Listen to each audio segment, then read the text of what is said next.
Miguel Ruiz says, the question is, would Lance have gotten us scores if we'd played him in the first half when the D was dominating?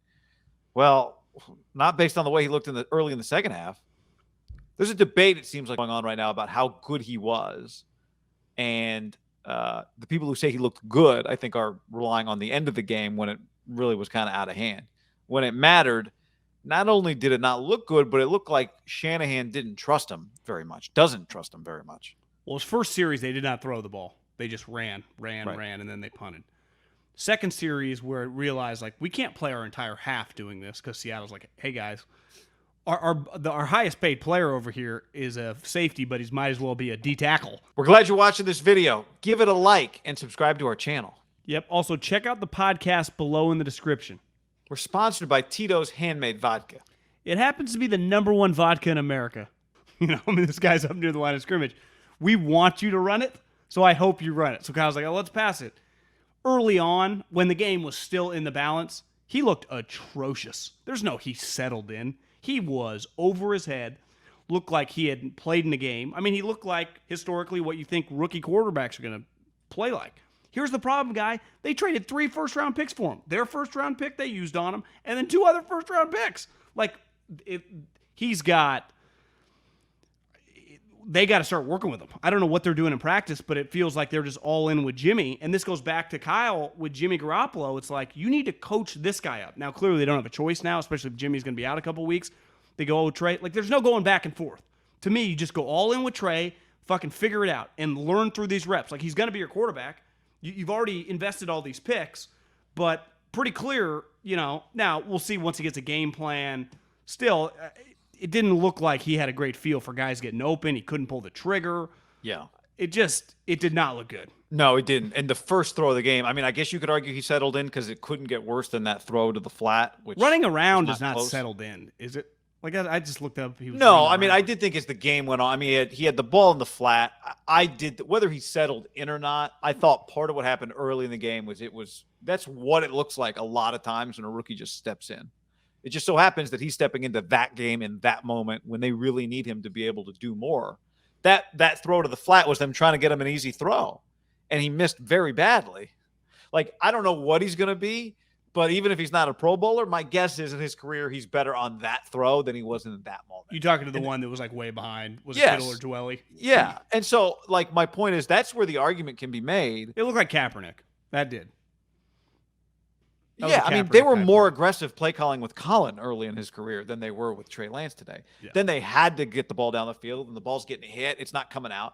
Now, maybe we'll get to the all-22, John, and it turns out that every Niners receiver was just covered the whole time, and everything was a coverage sack. But he's back there for 8 seconds. Not 8 seconds. But he's back there for a long time looking for somewhere to go with the ball and finding nowhere in the end. And but back to that first throw for a second. I think you could argue, let's see how this season plays out. But I think one of the things we'll look back on, I think you could say it right now, is like, does he look better right then week 4 against the Seattle Seahawks if he's just the guy that plays against the Lions, if he's just the guy that plays against the Eagles? Do you win those games if he's the guy that plays? You might not have. I don't know. It's easy to go back and probably don't beat the Eagles the way that game was going. I think the part of this is like, what does he look like next week if he's the quarterback against the Cardinals? What does he look like coming out of the bye? Because if he looks good, then I think you could definitely argue you would have had a better shot against Seattle if you had given Trey Lance live game reps before you had to play him.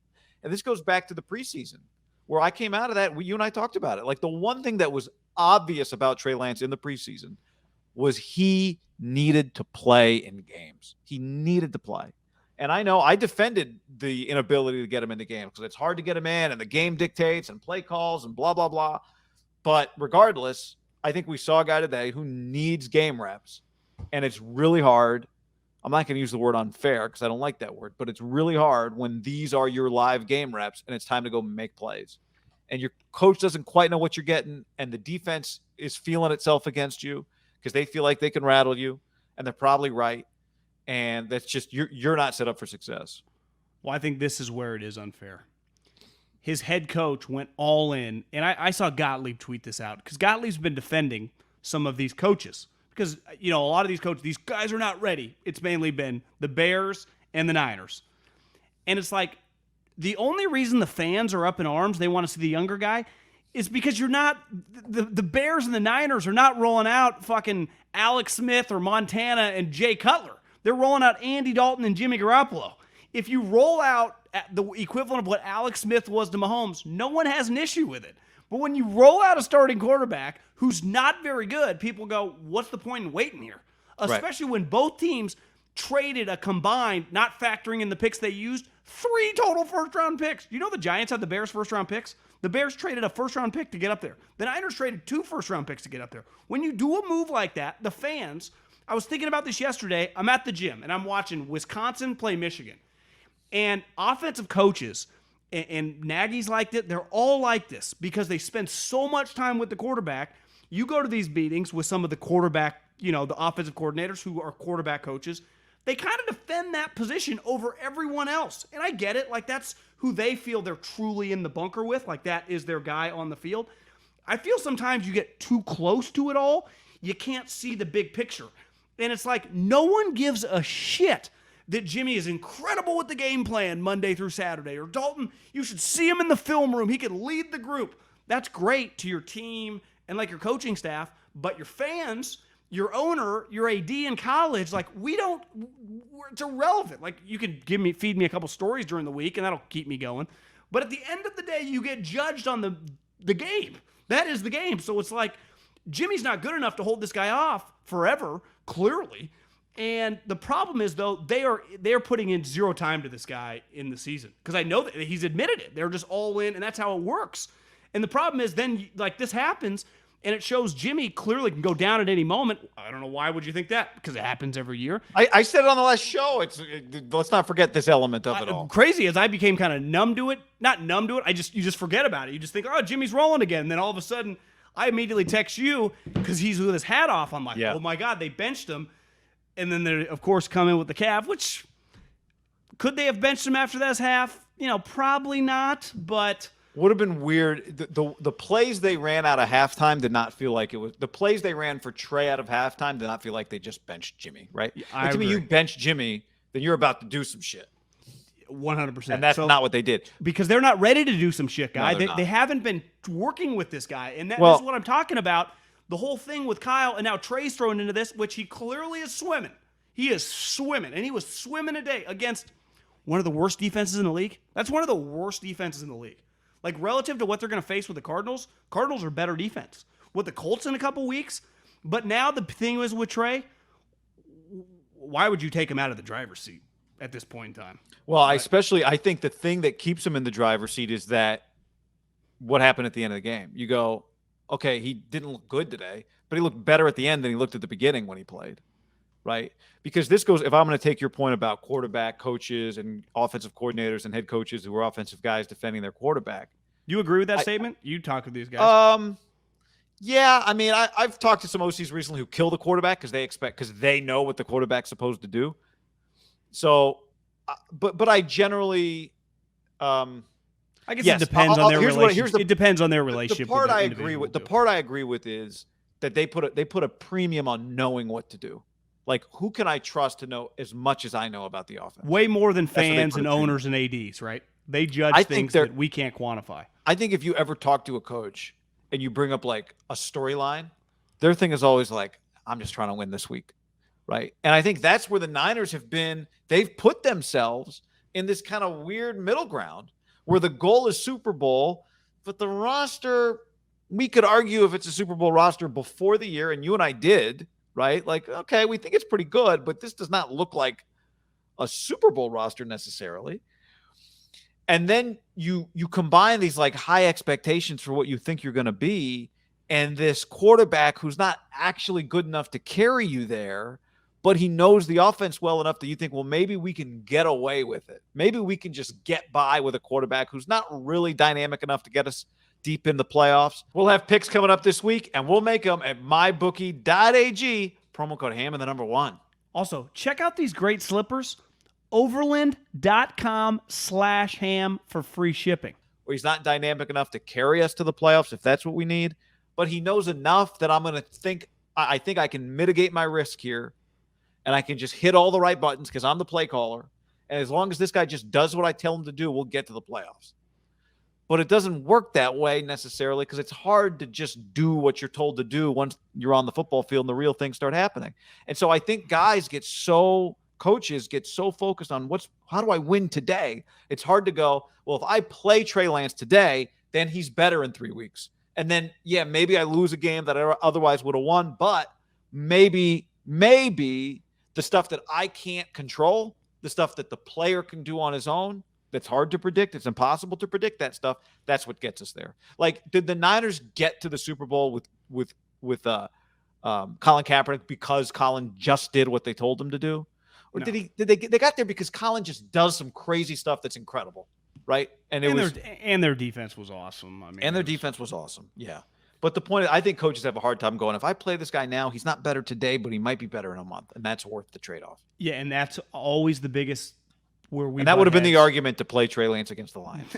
When I used to work in the office, the scout front office people talk like this. This was when Andy Reid was the coach, right? Let alone, it goes on in every building. Because scouts and front office people actually think much more aligned with the fan base than I think the coaching staff. They see the obvious. But these guys get caught up. My take would be, Kyle, I don't think you're fucking making the playoffs with Jimmy Garoppolo. You know, when you have the best first half of his season and he struggles to get 7 points on the board. I mean, it was just like the way he was playing. If you a playoff level quarterback, put 21 on the board. You were slicing and dicing on the field, but he can't execute when it matters. The point of the game is to score. Now, Trey clearly is several steps behind him, but can he live with? Can you be open-minded to figure out how to work with this guy and try to win games? You might not have a choice. I'm reading now that Shanahan said that Garoppolo got stepped on, couldn't plant off the leg.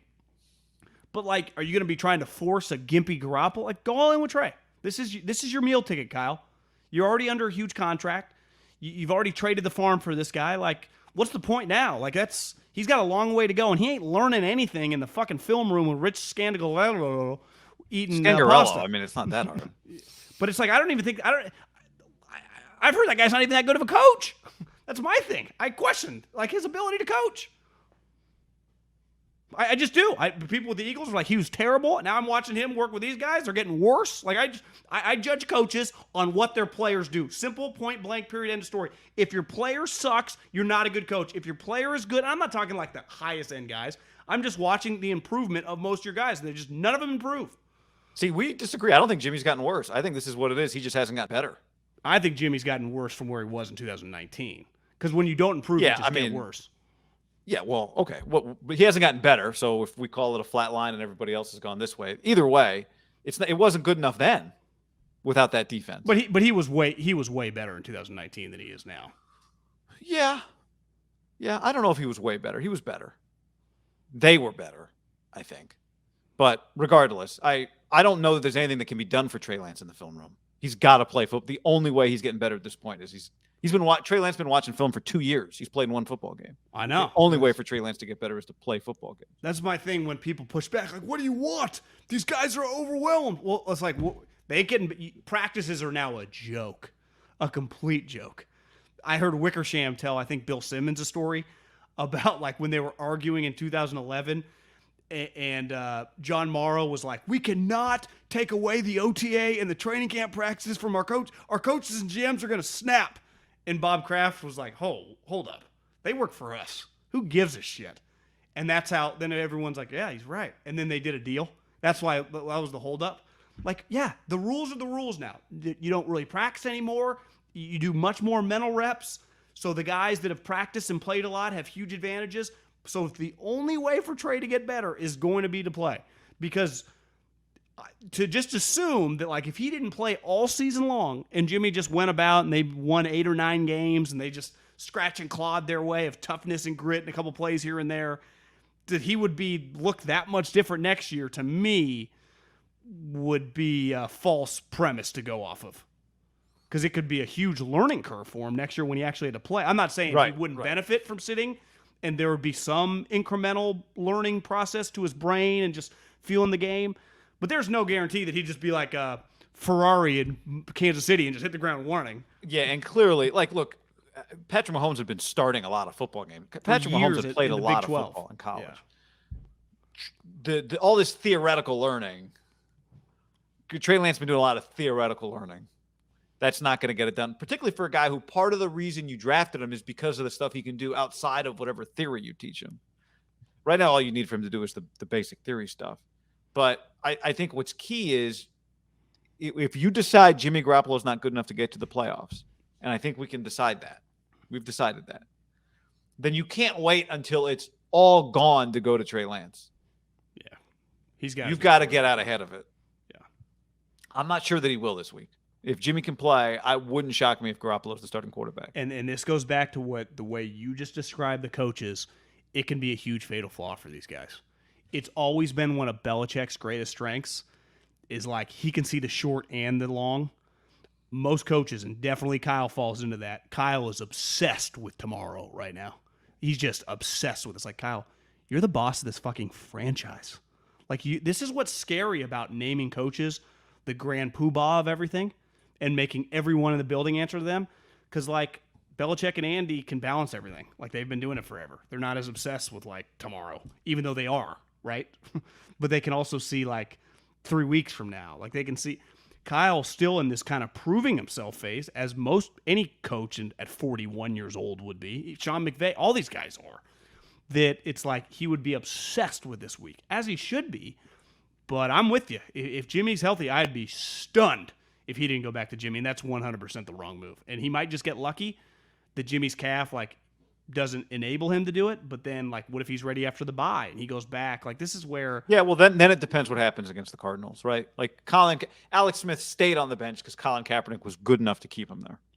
And they were winning team though, like the Niners at 2-3, but I could see Kyle like always get back to 500, 3-3, we get rolling again. If it's like 2-3, that to me is his mindset pretty clearly. Yeah, Trey's got to break him out of it. He did enough to get himself drafted by him. He's got to do enough to get himself. I also think this is, this guy's paid a lot of money too and does have a lot of juice, even though he's not the ultimate decision maker. Where, this guy's a badass. Like John Lynch, this is, you got to have some uncomfortable conversations with your coach. But it's hard. Like you can't tell him who to play. One, you don't even have that. It's not your authority to do it, but can you influence him? Can you like have a productive conversation? Because that's for the betterment of the franchise. I let you talk me into drafting him. I wanted Mac. That's what scares me, guy, about giving coaches too much juice. Yeah. I mean, they've proven it. Like today, tomorrow, the thing that matters more than anything else is not who he chooses to play quarterback this week. It's that he develops Trey Lance to be a starting quarterback. Well, Trey's not developing right now without playing. Yeah. I'm just saying, like that is the most important thing that happens. Yeah. Over this year, next year. Unless he demands a trade to Kirk Cousins this offseason. Trey Lance for Kirk Cousins? No, I'm saying Kyle Shanahan demands a trade to Minnesota. Yeah. Me, Raheem Mostert for just like every defensive player on their roster and all their picks. That's basically what the trade would be.